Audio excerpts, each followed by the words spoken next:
जिंदा या मुर्दा साऱ्यांनी माना खाली घातल्या. अरे अरे कोण नाही साक्षात मृत्यूला लिंगन. अरे अरे कोण खाली सिंहाच्या चपड्यावर मैं पकड़ लाऊंगा सीमा को आपके सामने. जिंदा या मुर्दा. खानानं बडी प्रेमाचा विडा उचलला. प्रणाम राज प्रणाम. बहिजे काय निरोप घेऊन आल्यास?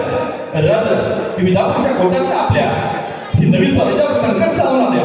अब्दुल खान आले. जगदंब जगदंब. प्रणाम मासाहेब प्रणाम. बोला राजा. मासाहेब स्वराज्यावर संकट चालून आले. अब्दुल खान आले. गुप्त हेरांनी बातमी दिली आम्हाला शिवा. राजा जावं लागेल. जा की मग शिवा.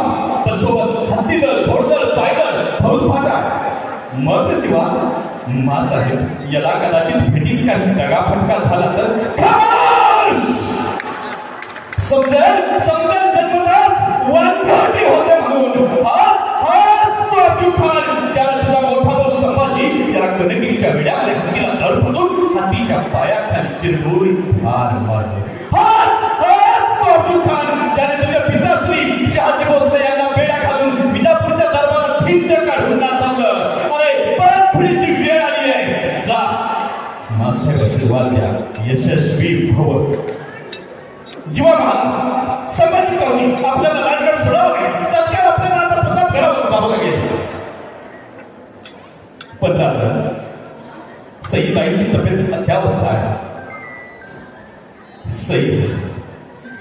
सई तुझी खंड निद्रा अंथरुणाला धरलेलं तुझं तर. पण सई स्वराज्यावर संकट चालून आलं. जावं लागेल.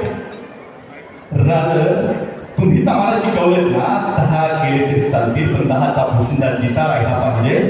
राज हे राज्य व्हावं ही स्त्रीची इच्छा आहे. यशस्वी भव.